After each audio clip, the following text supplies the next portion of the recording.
नमस्ते। स्वागत है आप सबका एक बार फिर से हमारे YouTube चैनल पर। आज हम पढ़ेंगे अपना अधूरा छूटा हुआ अध्याय जिसका नाम था शिव संबंधी तत्व ज्ञान का वर्णन तथा उसकी महिमा, कोटि रूद्र संहिता का महात्म्य एवं उपसंहार। तो चलिए शुरू करते हैं हम अपना बाकी का अधूरा अध्याय। जैसे समुद्र, मिट्टी अथवा सुवर्ण ये उपाधि भेद से नानत्व को प्राप्त होते हैं, इसी प्रकार भगवान शंकर भी उपाधियों से ही अनेक रूपों में भासते हैं। कार्य और कारणों में वास्तविक भेद नहीं होता, केवल भ्रम से भरी हुई बुद्धि के द्वारा ही उसमें भेद की प्रतीति होती है। भ्रम दूर होते ही भेद बुद्धि का नाश हो जाता है।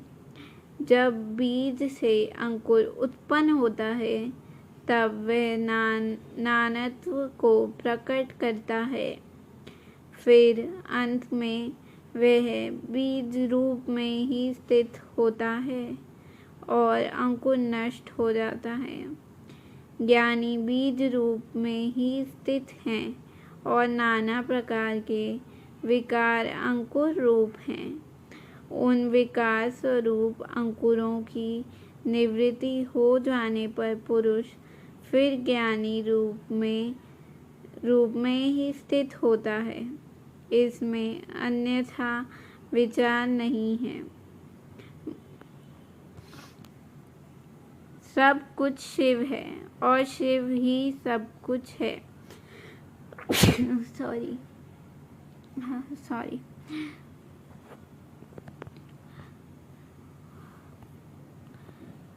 सब कुछ शिव है और शिव ही सब कुछ है। शिव तथा संपूर्ण जगत में कोई भेद नहीं करता। फिर क्यों कोई अनेकता देखता है और क्यों एकता ढूंढता है?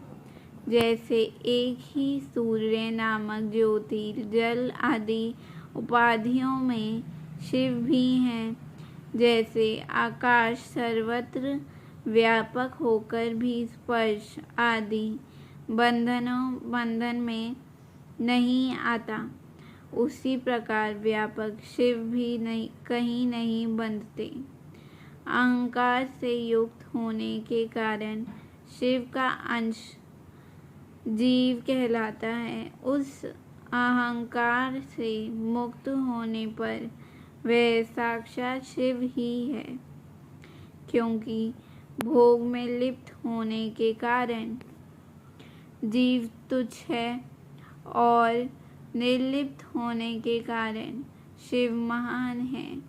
जैसे एक ही सुवर्ण आदि चांदी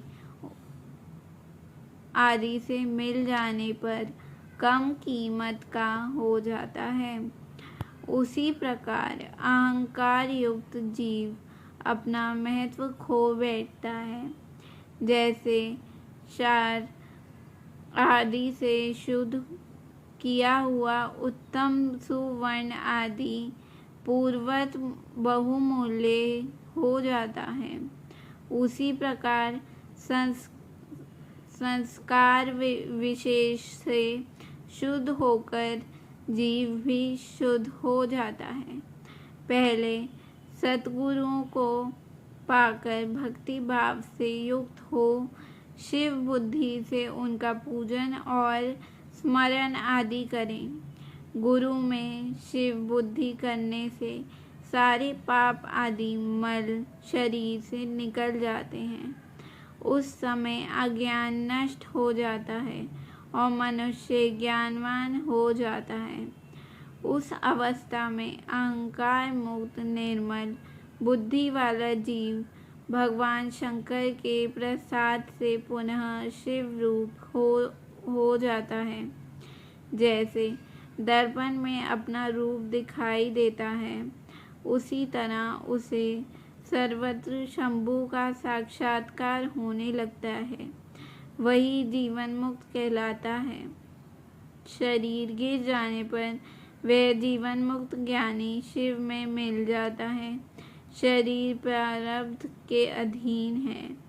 जो उस देह के अभिमान से रहित है, उसे ज्ञानी माना गया है।